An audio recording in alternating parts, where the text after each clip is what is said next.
Assalamualaikum warahmatullahi wabarakatuh. Selamat siang semuanya. Perkenalkan, nama saya Nur Laila selaku moderator dari kelompok 7. Di sini, kelompok 7 akan menjelaskan materi mengenai teknik menulis kutipan dan juga daftar rujukan. Izinkan saya untuk memperkenalkan anggota dari kelompok kami. Yang pertama, ada Amilatun Naimah dengan NIM 20042262094. Dilanjut ada Muhammad Barasyananda Budi dengan NIM 20041362327. Lalu ada saya sendiri Nur Laila dengan NIM 20041362332. Dan yang terakhir ada Tri Rani Kusuma Dewi dengan NIM 20041362335. Selanjutnya, untuk materi pertama akan dijelaskan oleh Rani. Kepada Rani, dipersilahkan.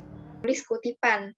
Pengutipan merupakan cara menuliskan gagasan, istilah, kata, kalimat, data, atau informasi yang diambil dari suatu sumber menjadi bagian dari teks untuk mendukung, memperkuat, mempertajam, memerinci, dan membandingkan gagasan yang disampaikan penulis. Aspek yang diperlukan dalam kutipan, yang pertama, kualitas. Kutipan dikatakan berkualitas apabila kutipan berisi hal-hal yang sangat substansial, yaitu gagasan yang mendukung esensi tulisan. Yang kedua, keakuratan. Kutipan dikatakan akurat apabila kutipan diambil dari sumber-sumber yang dapat dipercaya, yaitu sumber yang penulis dan penerbitnya jelas. Untuk itu, perlu dihindari kutipan dari sumber yang tidak jelas, termasuk kutipan dari internet yang tidak jelas keakuratannya. Yang ketiga, relevansi. Kutipan dinyatakan memiliki relevansi yang tinggi apabila substansi yang dikutip memiliki hubungan secara langsung dengan substansi tulisan. Yang keempat, kemutahiran. Kutipan dinyatakan mutakhir apabila kutipan tersebut diambil dari sumber terbaru, baik dari segi gagasan maupun tahun penerbitnya. Dan yang kelima, keprimeran. Kutipan dikatakan memiliki keprimeran tinggi apabila kutipan tersebut diambil dari sumber primer. Kemudian jenis pengutipan. Jenis pengutipan dibagi menjadi dua, yaitu pengutipan langsung dan pengutipan tidak langsung. Pengutipan langsung adalah penulisan kembali hal yang dikutip persis seperti aslinya.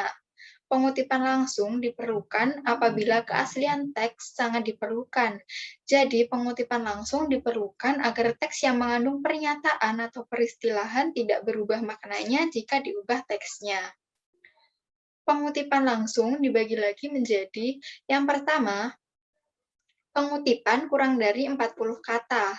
Kutipan yang berisi kurang dari 40 kata ditulis di antara tanda kutip sebagai bagian yang terpadu dalam teks utama. Kutipan diawali atau diakhiri dengan menyebut sumber atau rujukannya. Contoh, sejalan dengan pernyataan tersebut, Margono menyimpulkan bahwa dalam tanda kutip, desain apersepsi berbasis gambar mampu meningkatkan partisipasi belajar siswa. Nah, sedangkan jika dalam kutipan terdapat tanda kutip, maka tanda kutip dalam kutipan diganti tanda kutip tunggal. Contohnya ada pada slide berikut ini, yaitu pada kata campur tangan. Tanda kutipnya diganti menjadi tanda kutip tunggal. Oke, selanjutnya saya di sini akan menjelaskan tentang pengutipan 40 kata atau lebih. Kutipan yang berisi 40 kata atau lebih ditulis secara terpisah dari teks yang mendahului dan mengikutinya. Kutipan ini ditulis tanpa tanda kutip, ditulis 1,2 cm dari garis tepi kiri dan kanan, dan diketik dengan spasi tunggal. Kita misal ambil contoh ya, yang menurut Miriam Budiarjo dalam pemilu yang menggunakan sistem distrik. Negara dibagi dalam sejumlah besar distrik pemilihan, dalam kurung kecil, yang dikira-kira sama jumlah penduduknya. Jumlah penduduk distrik berbeda dari satu negara ke negara lain. Misalnya, di Inggris jumlah penduduknya kira-kira 500.000 orang, dan India lebih dari 1 juta orang. Karena satu distrik hanya berhak atas satu wakil, maka calon yang memperoleh suara pluralitas atau suara terbanyak dalam distriknya itu menang. Oke, selanjutnya adalah pengutipan yang sebagian dihilangkan. Apabila dalam mengutip langsung terdapat kata dalam kalimat yang dihilangkan, kata yang dihilangkan diganti dengan 3 titik. Contoh, dalam rangka otonomi pembelajaran di bidang pendidikan membaca, titik-titik-titik, keterampilan belajar dan keterampilan membaca, pemahaman itu sangat penting. Sedangkan apabila dalam mengutip langsung terdapat kalimat yang hilangkan, kalimat yang dihilangkan ini diganti dengan 4 titik. Program benefit, ini contohnya ya. Program benefit bertujuan untuk memperkecil turnover, meningkatkan model kerja dan meningkatkan keamanan. Titik. Sedangkan program pelayanan adalah laporan tahunan untuk pegawai. Selanjutnya adalah pengutipan tidak langsung. Pengutipan tidak langsung adalah pengambilan gagasan seseorang dengan cara mengemukakannya dengan menggunakan bahasa penulis. Pengutipan tidak langsung dilakukan dengan cara menuliskan gagasan tersebut terpadu dalam teks tanpa tanda kutip, sebagai tanda bahwa teks tersebut merupakan kutipan. Kutipan diawali atau diakhiri dengan sumber yang dirujuk. Contoh, Bank Indonesia berperan sangat penting dalam mendorong inklusivitas sistem keuangan berbasis kearifan lokal di Indonesia, kurung buka mukhlis, tanda koma 2015 kurung tutup. Atau menurut penelitian mukhlis, tanda kurung buka 2015 kurung tutup, koma, Bank Indonesia berperan sangat penting dalam mendorong inklusivitas sistem keuangan berbasis kearifan lokal di Indonesia. Atau hasil penelitian mukhlis kurung buka 2015 kurung tutup menunjukkan bahwa Bank Indonesia berperan sangat penting dalam mendorong inklusivitas sistem keuangan berbasis kearifan lokal di Indonesia. Materi selanjutnya adalah materi menulis daftar rujukan. Rujukan sendiri adalah catatan daftar bahan-bahan pembuatan karya tulis ilmiah yang berasal dari buku, makalah, majalah, surat kabar, atau tulisan lainnya yang dirujuk atau dikutip langsung ke dalam tulisan. Agar penyusunan sebuah karya ilmiah lebih rapi, maka harus dilengkapi dengan daftar rujukan yang berisi buku-buku atau referensi yang dijadikan bahan rujukan pembuatan karya tulis ilmiah. Daftar rujukan seringkali digunakan dalam karya-karya akademis karena sifatnya yang terbatas, sehingga mempermudah penguji, penyunting dalam meneliti dan melakukan verifikasi silang antara teks dan sumber referensi yang dirujuk oleh penulis. Misalnya, pembuatan jurnal ilmiah, makalah ilmiah, skripsi, disertasi, dan tesis. Di dalam penyusunan dan penulisannya harus benar-benar dan memperhatikan syarat-syarat ataupun ketentuannya. Ada 3 bentuk penulisan rujukan, yaitu yang pertama ada body notes atau catatan tubuh. Body note ini merupakan penulisan rujukan yang langsung ditulis di dalam teks kutipan. Yang kedua ada footnote atau catatan kaki. Catatan kaki ini adalah penulisan rujukan dengan menuliskan pada bagian kaki halaman yang terdapat kutipannya. Dan yang ketiga adalah endnote atau catatan akhir. Catatan akhir ini merupakan penulisan rujukan dengan menuliskan pada bagian akhir karangan atau setelah kesimpulan dan atau sebelum daftar pustaka. Oke, selanjutnya menulis daftar rujukan. Nama penulis dalam daftar pustaka ditulis secara terbalik. Maksudnya, nama belakang disimpan di belakang memakai tanda koma. Ketentuan berlaku secara internasional. Contohnya, Irfan Akila ditulis Akila, Irfan. Jika sumber buku ditulis oleh 2 atau 3 orang penulis, maka yang dituliskan namanya secara terbalik adalah penulis pertama saja. Selanjutnya, nama semua penulis ditulis seperti normal aja. Ini contohnya.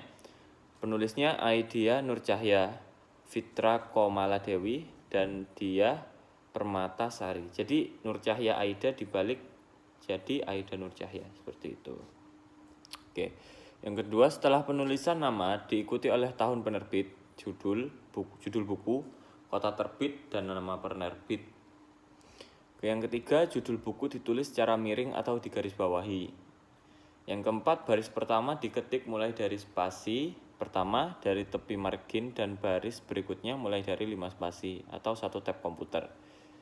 Yang kelima, jarak antara baris pertama ke baris berikutnya apabila merupakan kelanjutannya harus menggunakan spasi rapat. Sedangkan untuk jarak antara sumber yang satu dengan sumber lainnya menggunakan spasi ganda. Baik, untuk materi yang selanjutnya saya akan menjelaskan yaitu mengenai daftar rujukan yang berasal dari buku. Ini yang pertama adalah dari buku yang seperti biasanya dengan urutan 1. Nama penulis, 2. Tahun penulisan, 3. Judul buku yang ditulis dengan huruf miring, 4. Kota penerbit, yang terakhir nama penerbit. Untuk contohnya ada di bawah. Nah, selanjutnya untuk buku yang memiliki editor, yaitu dengan urutan pertama nama editor ditambah dengan tulisan ed untuk 1 editor dan eds untuk lebih dari 1 editor. Lalu selanjutnya ditulis tahun, lalu judul yang ditulis dengan huruf miring, 4. Kota penerbit, dan yang terakhir nama penerbit. Untuk contohnya ada di bawah.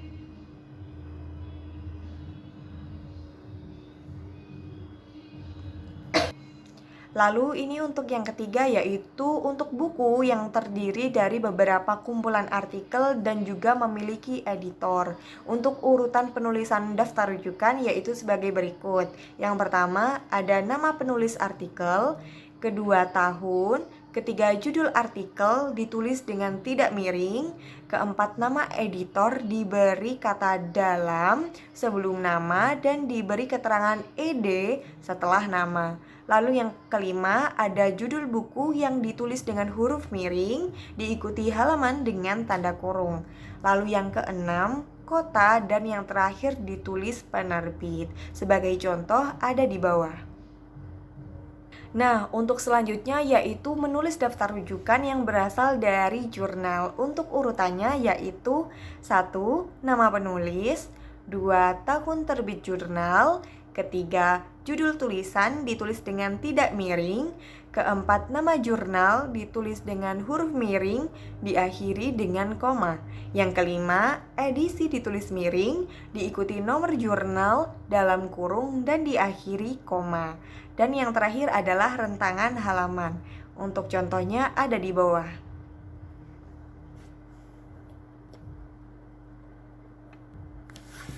Lalu selanjutnya adalah penulisan data rujukan yang berasal dari koran atau majalah. Untuk urutannya yaitu pertama ada nama penulis, kedua tanggal terbit, ketiga judul ditulis tidak miring, 4 nama majalah atau koran ditulis dengan miring diikuti volume dari terbitan. Lalu yang terakhir adalah halaman.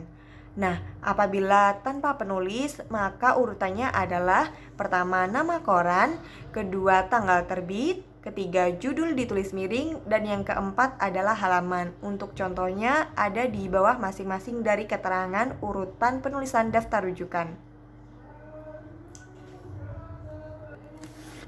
Nah, untuk yang terakhir adalah penulisan daftar rujukan yang berasal dari internet. Nah, urutannya adalah pertama ada nama penulis, kedua ada tahun, ketiga adalah judul ditulis dengan miring dan diberi keterangan online. Dilanjut urutan nomor 4 yaitu alamat situs dalam kurung, dan juga yang terakhir adalah tanggal akses. Nah, dari masing-masing penulisan daftar rujukan ini perlu diperhatikan dari mana sumber itu diambil, karena dari mana sumber itu diambil akan mempengaruhi penulisan dari daftar rujukan. Nah, sekian presentasi dari kelompok 7. Apabila kalian ingin mengajukan pertanyaan, bisa melalui kolom chat sebanyak maksimal 3 pertanyaan. Nah, untuk itu saya ingin menutup presentasi. Terima kasih atas perhatiannya dan wassalamualaikum warahmatullahi wabarakatuh.